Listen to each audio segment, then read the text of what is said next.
Congressman, thank you so much for sitting down with me and allowing me to tell my story, which has been a dream of mine for a long time to just speak to Congress about it. Well, thank you for your courage and your love for this country. Absolutely. On March 24th, 1967, I was part of a two-man crew assigned to what we called Oscar Flight. It was near Roy, Montana, about 100 miles to the east of Great Falls, Montana. And what we would do on these tour of duties, 24-hour period tour of duty, we would go out and monitor our missile systems, which we had at that time 10 Minuteman I ICBMs, all targeted, ready to go, if given the order, of course, by the president, and to make sure that they were in an operational mode and ready to go. We had 6 security people upstairs, security guards, and we were underground. So I wanted to show you a couple of diagrams just so we'll get the right reference. So this is a cutaway. Mm-hmm. Okay. Cutaway of what we call launch control facility. And you see that capsule underground? Yes. That's where we were located as a crew. And that we had all the equipment down there that was needed. So the buildings on top just look like simple buildings. They were just for the security people we had upstairs. So there were rooms, bedrooms for them and their facilities. But we, as a crew, a launch crew, were located 60 feet underground. Okay. And we were locked in for 24 hours. We could not open that big... And where are the missiles in relation to where this facility so the missiles were about a mile or two. Okay. In a kind of a circular area. I'll show you another little map here. So, for example... Okay. Here's Oscar 1. Those are the big black dots. Those are the launch control facilities. We had about 15 for Minuteman I at the time in 1967. And here are the missiles. You see the 02, 03, 04, where the missiles were actually located. Those were called launch facilities. And they look like this. Okay. So here's the missile silo. These are maintenance bays. Okay. And this was concrete and steel. A cap. Kind of a cover, a cover of the silo. Okay. And during the launch sequence, this would automatically retract on rails, on a railing system. Mm-hmm. And if it got stuck for some reason, we had explosive means to remove it. Okay. So sometime in the evening of March 24th, my commander was taking a rest break. We had a little bed down there, a little cot where we took a rest break because we were on alert status 24 hours. So I was in charge of the facility. I was officer in charge. Sometime in the evening, I can't remember exactly the time, but it was dark out. I get a phone call from my topside guard, which we call the flight security controller. And he said, sir, we've been seeing lights in the sky, flying right over the facility.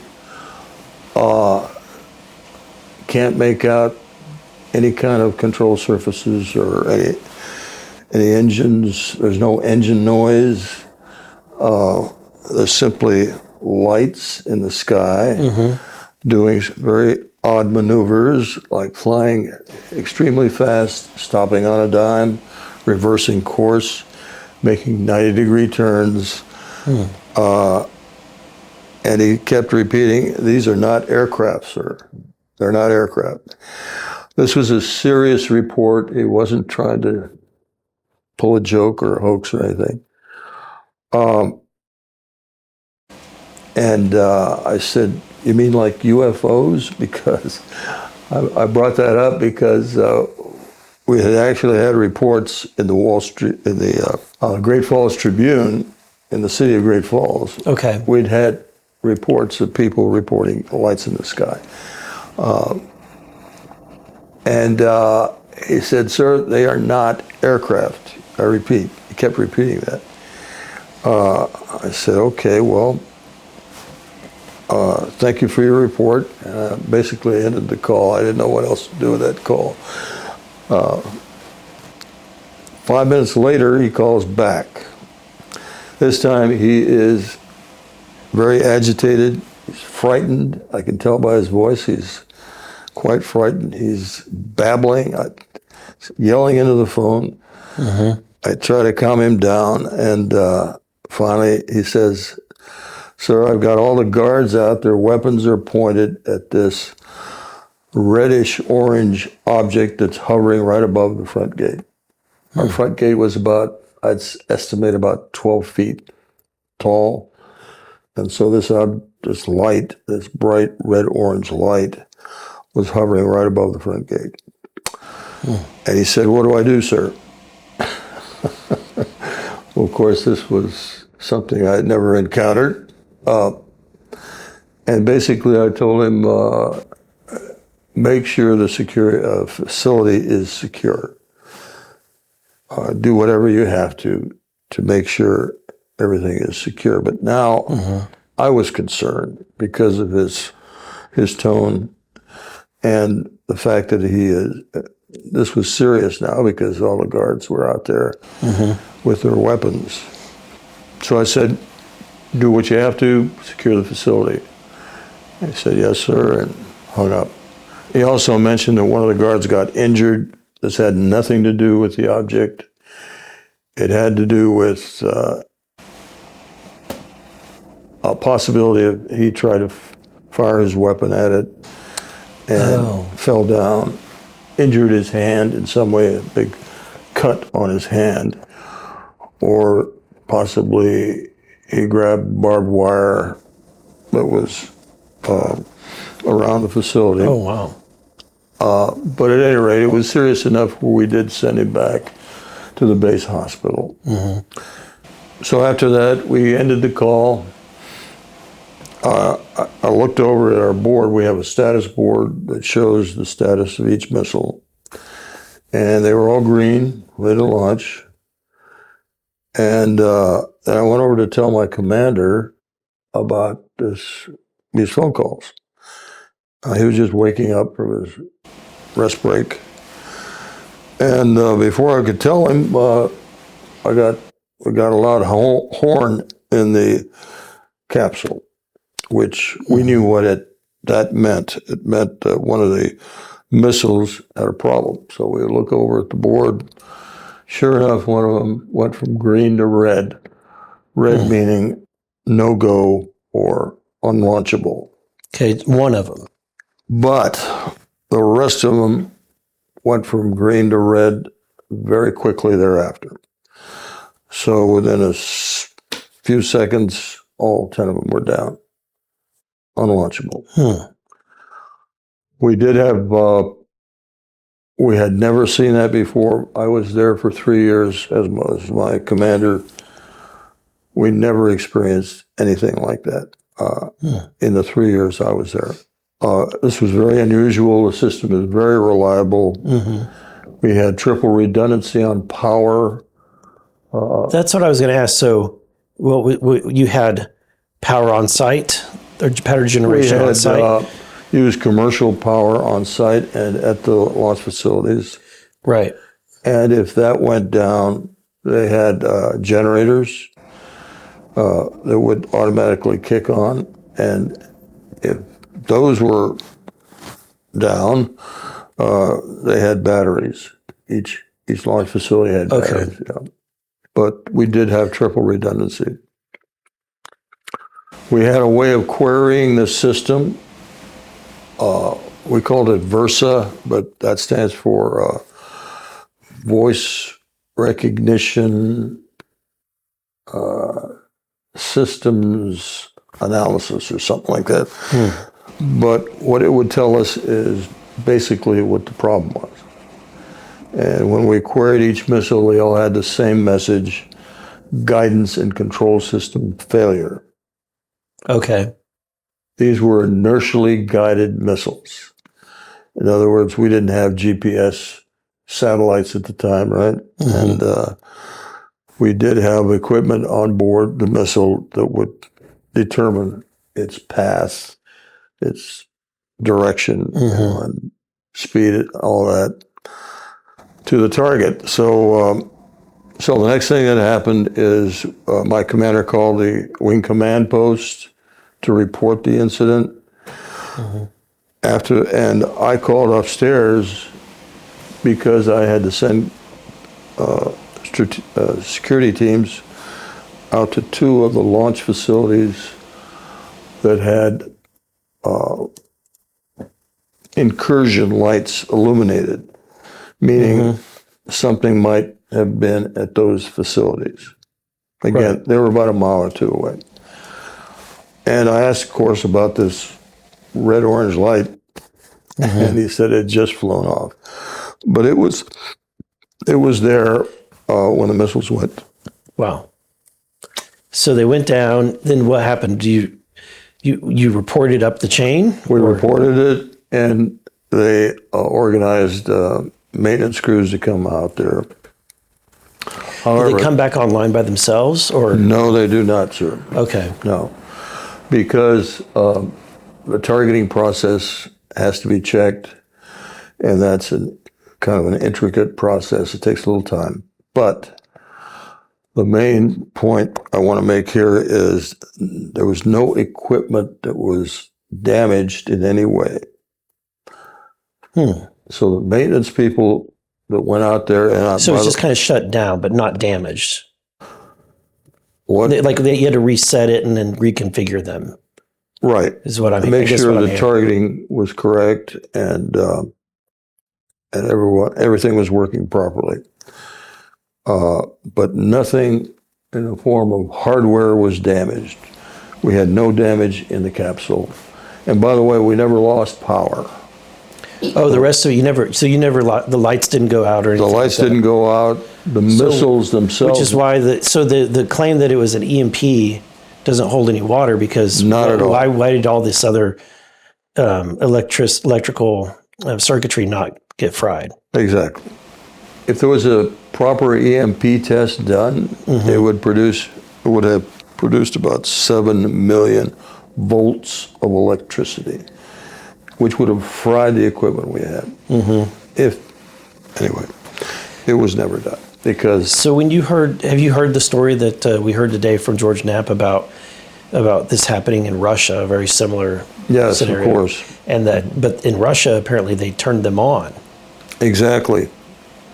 They started the launch sequence on their missiles, and at the last moment, stopped the launch of those missiles. They not the Russians, but this object.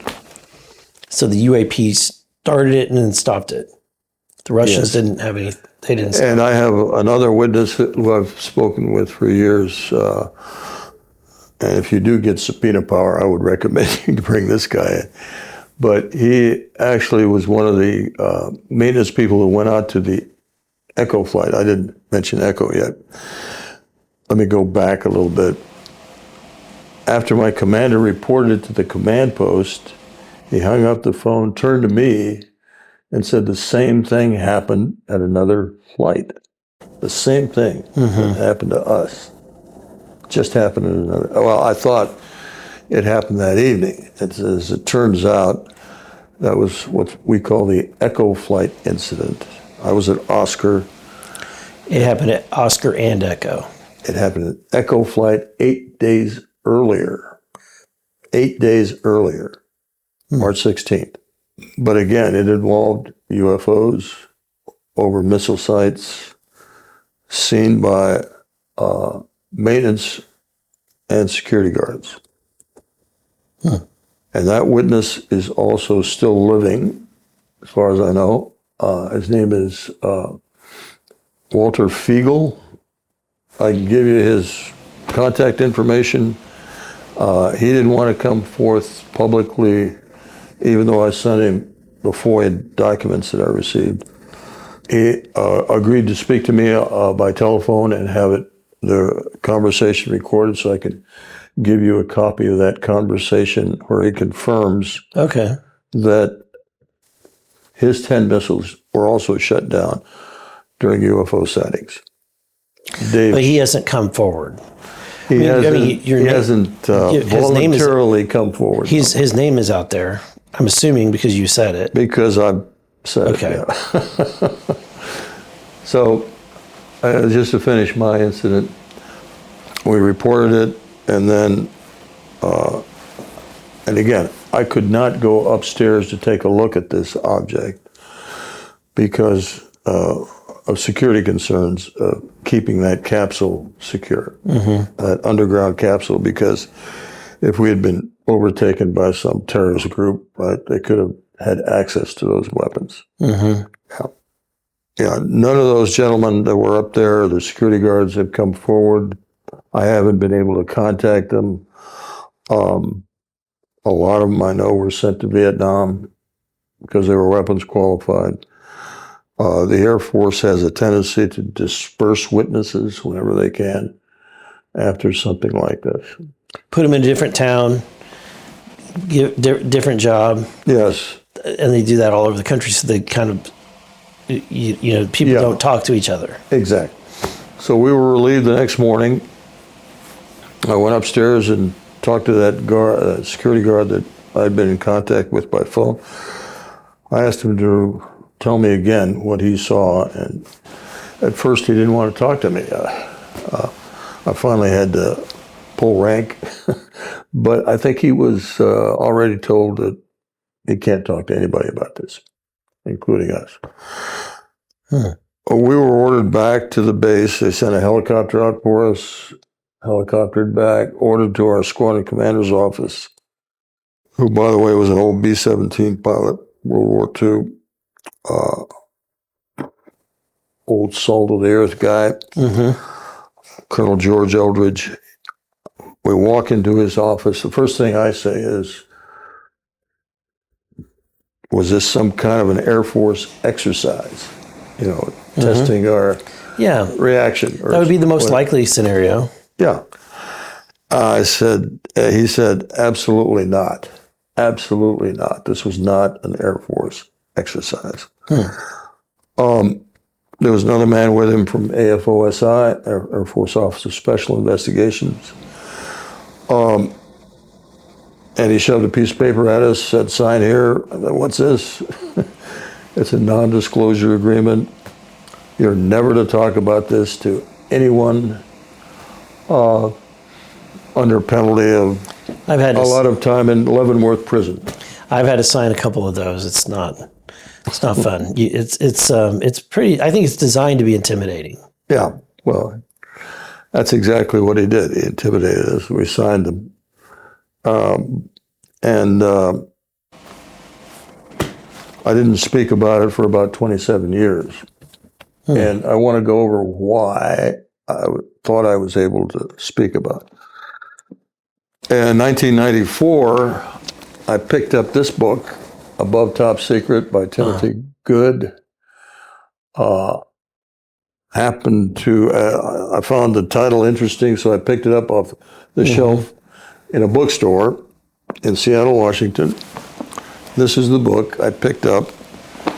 I happened to open it up to page 301, which I've got tagged here. And you can see that there's only a small paragraph here, but this paragraph talks about missiles being shut down at Malmstrom Air Force Base.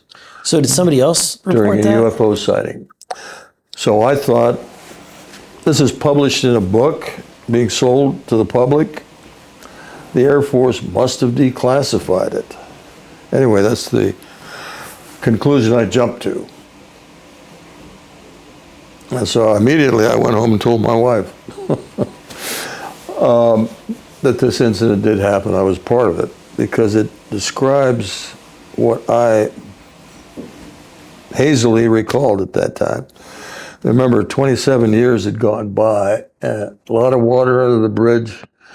I had forgotten some of the details on purpose.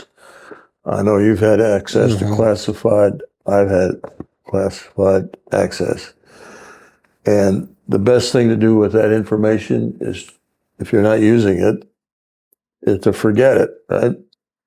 You don't want to reveal anything classified. Yeah. Well, I mean, it helps in the decision matrix, right? If any kind of decisions that come forward, but yeah, you're right. So I consciously or subconsciously forgot a lot of the details. I did remember the basic incident, but I forgot who my commander was.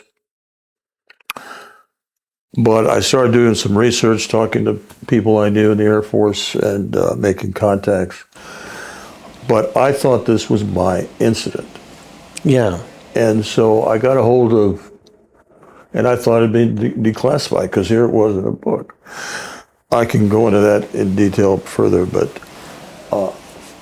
the next thing I did was to contact an investigator for the Mutual UFO Network, MUFON, yeah.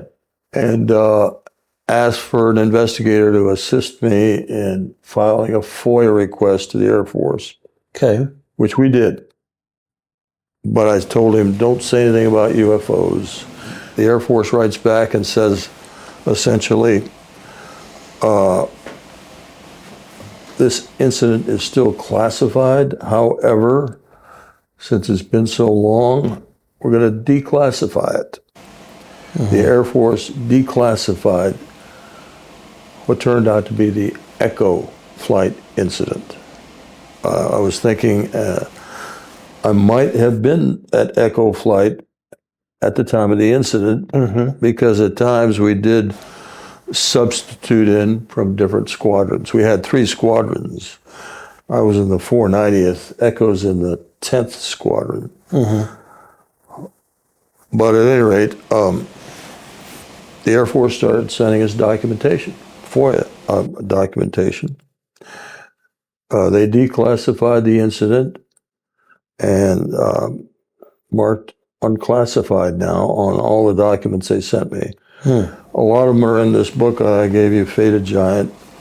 Okay, this book here. Yes. And so when you described the object and the lights, but did you see a shape, like an overarching shape? I never saw anything. I did ask the guard upstairs when I talked to him. Yeah. Try to look inside. Actually, on the phone, I asked him, try to look inside the bright light. He said it was very bright, hard to see anything internal to the light, but he made the effort and said generally there was some kind of a object there that was oval shaped. Oval shaped. Those are the words he used. Yeah.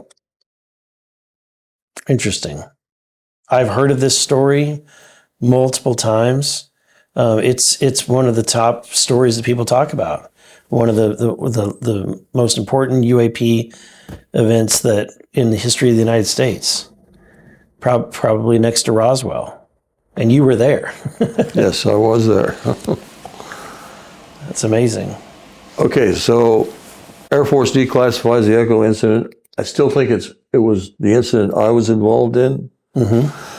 And so I went public. I went on the Art Bell show in 1996. As a result of that, a man by the name of Robert Kaminsky, who was head of the Boeing investigative team that looked into this, contacted me, said, I know a lot about this. He ran the investigation for Boeing. Boeing was the top contractor on the Minuteman system. And he wrote us a long letter. He says that his team, they looked at everything from lightning to... he could find no good reason for this to happen. However, later on, we did talk to 2 Boeing engineers who did a bench test on what's called the logic coupler. The logic coupler, think of it as an onboard computer that would take information from the accelerometers, velocity meters, the guidance equipment that we had on board, such as gyroscopes. Yeah. It would take that data and calculate whether or not the missile was on track to target. Okay. So if you could think of it like that. And they did a bench test on this logic coupler, and they found out that with a particular signal, frequency, and duration, they could upset momentarily the logic coupler. Okay. In other words, make it inoperable for a short time. Okay. Through a particular frequency. I've got that data. Is it like an audible thing, or is it? No, it's a signal. A signal. Okay, so like a just in the light wave No, sir. phenomenon, or what kind of This is an signal? electrical pulse, Okay. electrical signal. Okay. They were able to interfere with the operational logic coupler with this signal on a bench test. So they had this logic coupler on a bench, inserted the signal, and they concluded this could have caused the missile to shut down for guidance failure. But they concluded that they could not possibly imagine a way that this signal could have been inserted externally. But it was, they concluded, again, this is all in the documentation, that some external signal was sent to each missile within seconds.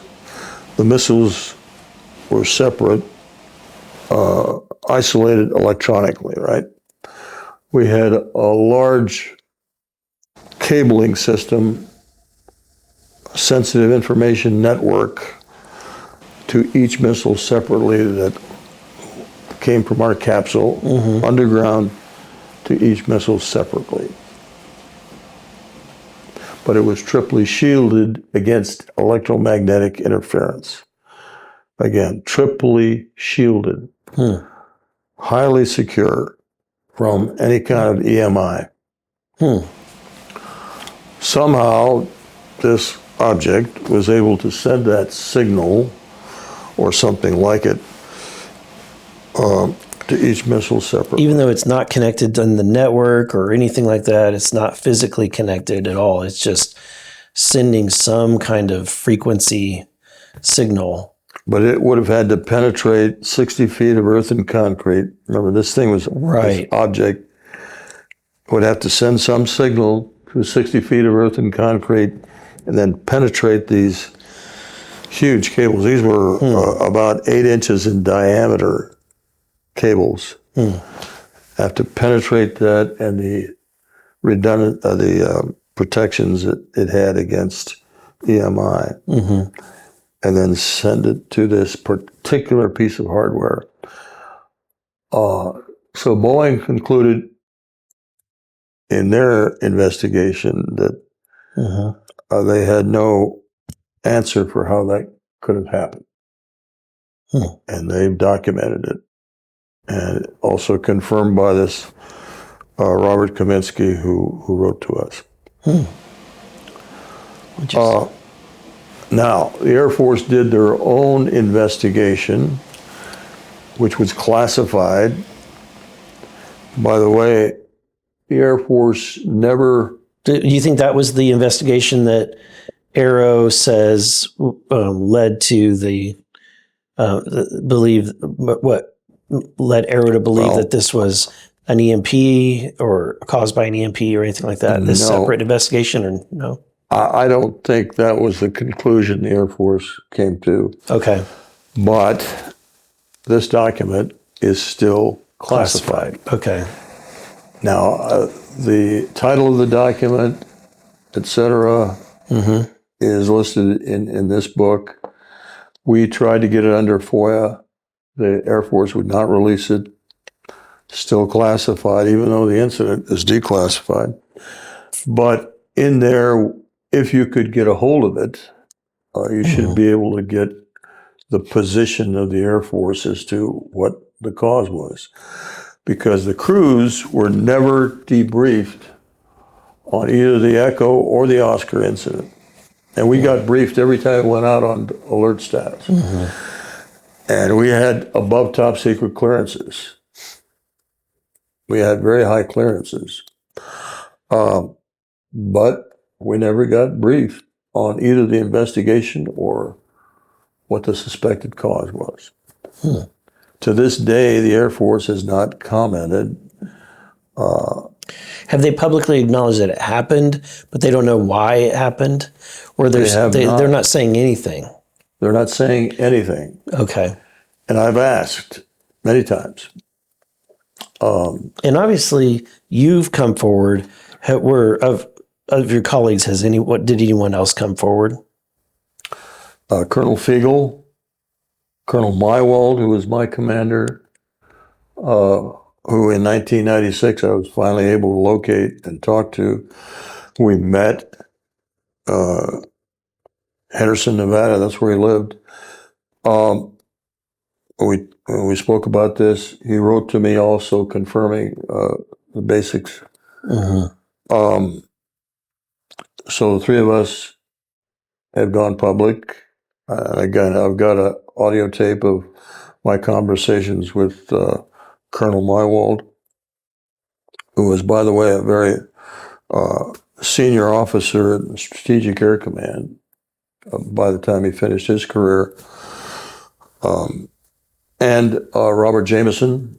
Jameson was he was a captain at the time, head of the targeting team that went out to Oscar flight to bring all those birds back up on alert status. He confirmed that UFOs were involved because he heard it from his command structure. And he identified the date based on other things that happened March 24th that evening, including flyovers of UFOs right over Malmstrom Air Force Base, seen on radar, and including another incident, which I call the belt sighting, involving a truck driver, the highway patrol, the sheriff's department, all saw it, landed in this town of Belt, Montana. Wow. Yeah, and that's documented in here. Why did I come forward? Again, I think I told you why. But you didn't even tell your wife about this. Not for 27 years. You kept the secret for 27 years to yourself. Yes, sir. Yeah, I couldn't. It was 25 years. We married in 25 years, okay. Well, we married in 69, but 27 years from the time of the incident. Yeah. Huh. And then were there ever moments in those 25-ish years that, or 27 years, right, where you hadn't said anything, but, the topic would come up and you felt like you really wanted to say something? Oh, many times. That's why I couldn't wait to talk about this, because right after the incident happened, and they tried to, of course, keep us quiet about it, it was very, very strange to me, or unusual, and especially that we didn't get debriefed on the investigations that were ongoing. Yeah, they just took your information and then they didn't tell you what was happening, which is similar to some of the testimony that we've heard, Right. in the recent hearing, Right. that the communication went upstream, but they never received anything back, Right. or any direction where to go, right? What to do. So I knew it was a cover-up, and I go into the reasons for the cover-up in this book Oh yeah, absolutely. We wouldn't want the world to know that we couldn't turn on or off our own missiles. Right. That would be terrifying. Right.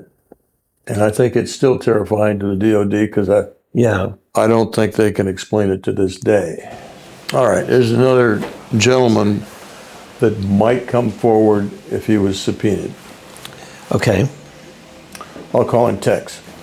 Okay. But Tex was a executive of an aerospace company, actually now. He's retired, but he was one of the targeting officers that went out to one of the Echo flight birds to bring it back up on alert. Mm-hmm. So he was working on doing that. I was out there at one of the launch facilities, had a security guard upstairs, and Tex was going through his checklist when the security guard motioned there was something above us, above him, and it turned out to be an orb, an orange-colored orb that was hovering above him. Okay. Tex goes up, takes a look, says, report it back to the base, but I got to get back to work. It's important I get the Echo flight back up on alert status. Mm-hmm. So as he went through his checklist and got to a point where he was about to switch everything on, bring everything back up on alert, and it shut down. He didn't know why, but he decided to go back through his checklist again. Mm-hmm. And he said he did this multiple times, but while this object was above him there, Mm-hmm. it would shut down at a particular spot in that checklist, the same place, Okay. each time. He said he tried it many times until that orange ball of light left. He couldn't bring the missiles back up, Okay. which told him and tells me, informs me that they knew in great detail, whoever is controlling these things, know in great detail how our systems operate, our missile systems. Hmm. And again, that was proven in Russia by that incident too. Yeah. They knew in great detail how those things operate. Hmm. And they could, at will, disable them. Disable them or activate them. Or activate them. So based on that, knowing that that happened, and they haven't done anything to destroy us or to cause, Right. So what does that lead you to believe? Do you ever try to speculate what is the intention? Yes, here? I have, sir. I'm sorry to admit this is speculation, but because of the many incidents. Well, you haven't talked to them yet. You haven't been able to talk, so you don't know firsthand why they. No, I don't. In this book, I've identified 13 incidents. Oh, really? Yes, where UFOs have flown over nuclear weapons storage facilities or have actually shut down missiles. And those are identified in here with witness names. But at each time, again, there was no damage done to the weapon systems. They were trying to send us a message. And what could that message be but get rid of these damn things? They are not going to be used as weapons of war, because if they were, the result would be annihilation, right, of our civilization if we had a true nuclear war. So what's the real purpose? The real purpose is deterrence, right?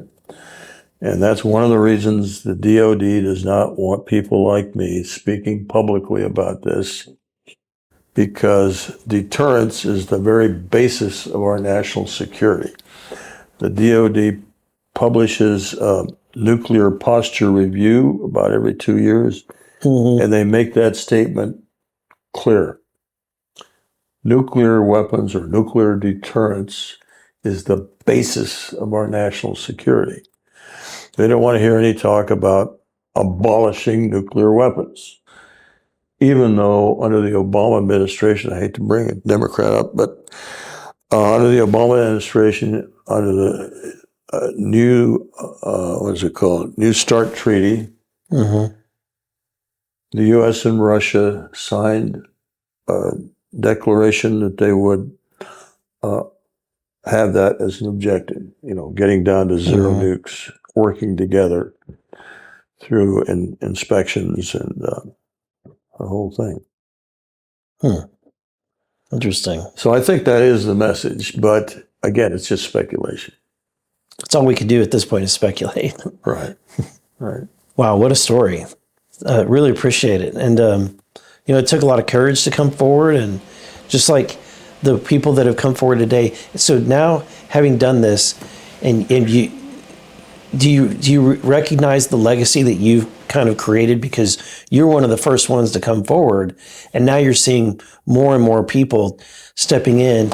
Yes. Courage is contagious. You created that path, and you have inspired so many other people to come forward. I have, and I failed to mention a man by the name of David Schindel, who in 1966 was stationed at Minot Air Force Base, again, a nuclear missile base. In 1966, he goes in to relieve a crew, but as he arrives at the facility, the security guards upstairs tell him about what happened the previous evening. And again, object comes over and shuts down the 10 missiles. This is documented. Again, the witnesses, the crew on duty at the time have been identified. They're still living. They could be brought to testify. Of course, Mr. Schinelli is willing to testify also. But within this span, that happened September of 66. Okay. Ours happened in March of 67.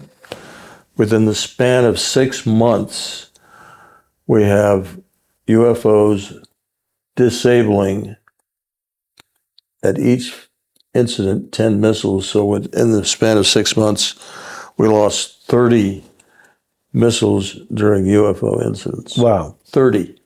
That should be a headline. That's unbelievable. Well, thank you again. Thank you for stepping forward, stepping in the light, and I think I've said this often that this topic is so important that it's not for this U.S. government to hold on to, or any government to maintain or control and keep from its citizens or the people of Earth, whether or not we're alone. And I think that it's taken people like you to step forward and really help everybody. And I can't thank you enough. So Thank you, sir. appreciate you. Thank you. I appreciate you.